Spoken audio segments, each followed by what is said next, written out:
السلام علیکم ویورز۔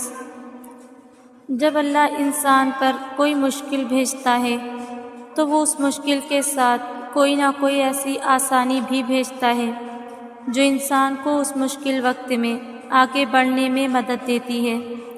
کبھی وہ آسانی کسی انسان کی صورت میں ہوتی ہے، کبھی وہ آسانی کسی اجنبی شخص کی تحریر کی صورت میں ہوتی ہے۔ جیسے ابھی آپ یہ پوسٹ سن رہے ہیں، میں اسے آپ تک نہیں لا سکتی تھی، اسے آپ تک پہنچانے والا اللہ ہے، کیونکہ میں نہیں جانتی کہ آپ کن حالات سے گزر رہے ہیں، لیکن اللہ جانتا ہے، اور وہ اپنے بندوں کو کبھی بھی اکیلا نہیں چھوڑتا، کیونکہ بے شک ہر مشکل کے ساتھ ایک آسانی ہے۔ جب حالات کنٹرول سے باہر ہونے لگیں، مشکلات سلجھائی نہ جا سک رہی ہوں اور حالات میں بہتری آتی نظر نہ آ رہی ہو، تو مایوس ہونے کے بجائے اس مرد مومن کی طرح ہمت کر کے، اپنی طاقت جتنی کوشش کر کے اپنے معاملے کو اللہ کے سپرد کر دینا چاہیے، جس نے فرعون کے درباری ہونے کے باوجود ہمت جمع کر کے موسیٰ علیہ السلام کے رب اور حقیقت کی طرف سب کی توجہ دلائی تھی۔ ان بتوں کی پرستش کرنے والے مشرکین کو اللہ کی طرف رجوع کرنے کی دعوت دی تھی، بنا سوچے کہ اس کے ساتھ کیا سلوک کیا جائے گا۔ پتہ ہے اس نے کیا کہا تھا؟ میں تو اپنا معاملہ اللہ کے حوالے کرتا ہوں، اللہ یقیناً اپنے بندوں کو دیکھ رہا ہے۔ سنو، تم پریشان نہ ہو، رب ہے تمہارے ساتھ۔ اگر کوئی نہیں ہے تو رب سے کچھ چھپا ہوا نہیں ہے، نہ ہی تمہارے آنسو، نہ تڑپ، نہ آہیں، نہ صبر۔ وہ تمہیں تھامے گا، ضرور تھامے گا۔ تم اپنا فیصلہ اس رب پر چھوڑ چکے ہو نا، تو بس اب اس کے کن کے معجزے دیکھنے کے لیے تیار رہو۔ وہ ہے تمہارے ساتھ، وہ ہے، رب ہے۔ خود کو اکیلا نہ سمجھو، رب تمہارے پاس ہے، تمہارے ساتھ ہے اور ہمیشہ رہے گا۔ تمہارا رب جانتا ہے اب تم صبر کرتے کرتے تھکنے لگے ہو، مگر وہ تمہیں بے حساب نوازنا چاہتا ہے۔ سمجھ لو کچھ ہی دوری ہے، تم منزل کے پاس بھی ہو۔ نایاب شے لینے کے لیے وقت درکار ہوتا ہے، صبر کے ساتھ ساتھ شکر کو بھی اپنائے رکھو، وعدے کا وقت قریب آ گیا ہے۔ اللہ خوب جانتا ہے کہ تم اب مکمل تھک چکے ہو، اور وہ یہ بھی جانتا ہے کہ تم تھک ہار کر اسی کے آغوش میں سر جھکاؤ گے۔ وہ رب جس نے آپ کو مکمل انسان بنایا، کیا وہ رب جس نے آپ کو کڑے سے کڑے اوقات میں بھی سنبھال کے رکھا، تھام کے رکھا، کیا وہ رب جو مسلسل آپ کو نوازے جا رہا ہے، کیا وہ اس قابل نہیں کہ اس کی قدر کی جائے، اس کا احسان مانا جائے، خود کو اس کے احسانوں کے تلے دبا ہوا محسوس کر کے دیکھا جائے؟ کیا آپ نے یہ احساس محسوس کر کے دیکھا ہے؟ کیا آپ نے دل سے الحمدللہ کو محسوس کر کے دیکھا ہے؟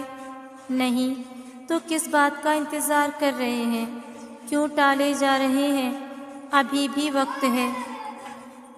زندگی تکلیفوں کا نام ہے، یہاں خوشیاں آتی ہیں، چلی جاتی ہیں، اگر کچھ چھوڑ کے جاتی ہیں تو اداسی۔ یقیناً تم بھی اداس ہو، پریشان ہو یا تکلیف میں گھرے ہوئے ہو، لیکن پتہ ہے ایک بات جو پتھر پر لکیر ہے، جسے لکھ کے اللہ نے تمہیں تھما دیا ہے، جسے کوئی مٹا نہیں سکتا، جو بات کبھی بدلی نہیں جا سکتی، وہ یہ ہے کہ آنے والا وقت ہمیشہ تمہارے لیے پہلے سے بہتر ہوگا۔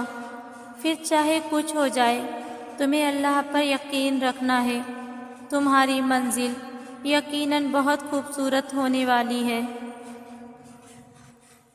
اللہ ہمارے غموں اور پریشانیوں کو سمجھتا ہے اور ہمیں اپنی رحمتوں سے نوازتا ہے۔ مایوس نہ ہونا، جن کے لیے مشکلات زیادہ ہوتی ہیں ان کی طرف سے رب کی محبت اور انعام بھی زیادہ ہوتی ہیں۔ ہمیشہ امید اور بھروسہ رکھنا چاہیے، کیونکہ اللہ ہمارے صبر اور ایمان کو آزما کر ہمارے لیے بہترین انعام اور فضل کی طرف لے جاتا ہے۔ ہم انسان تو صرف مشورے دے سکتے ہیں، مگر مالک معجزات تو صرف پیارا اللہ ہے، جس کی قدرت اور رحمت سے کوئی شخص محروم نہیں ہے۔ ہمیں اپنی زندگی کے فیصلوں کو اللہ کے ہاتھوں میں چھوڑ دینا چاہیے اور ان کی رضا کے لیے صبر و استقامت سے عمل کرنا چاہیے۔ اگر اللہ تعالیٰ آپ کو کسی آزمائش میں مبتلا کرتے ہیں تو مایوس مت ہوں، کیونکہ اس کا مقصد یہ ہوتا ہے کہ اللہ تعالیٰ آپ میں کوئی ایسی چیز ٹھیک کرنا چاہتے ہیں جو اس آزمائش میں مبتلا ہو کر ٹھیک ہو سکتی ہے۔ تمہارا صبر آزمایا جا رہا ہے، لیکن اس صبر کا صلہ تمہیں بہت بہترین دیا جائے گا۔ اتنی آزمائشوں میں بھی اگر تم صبر کر رہے ہو تو یقیناً بدلے میں تمہارے لیے اجر عظیم لکھ دیا گیا ہے، اور پھر اللہ تمہیں تمہاری من چاہی چیز سے نواز کر تمہیں بتا دیتا ہے کہ تمہارا رب کہانیاں پل بھر میں بدلنے پر قادر ہے، اور تم جہاں اپنے ممکن کو ناممکن سمجھ کر ہاتھوں پہ ہاتھ دھرے ہمت ہار کر بیٹھ جاتے ہو، اللہ اسی نازک مرحلے میں تمہیں تمہارے ناممکن کو ممکن کر کے دکھاتا ہے، اور تب وہ تمہیں اپنے ایک معجزے ناممکن سے ممکن کو متعارف کرا دیتا ہے۔ آزمائش میں اللہ اذیت دینے کے لیے نہیں بلکہ کچھ سکھانے کے لیے ڈالتا ہے۔ جتنی جلدی سیکھ جاؤ گے اتنی جلدی وہ دور ہو جائے گی۔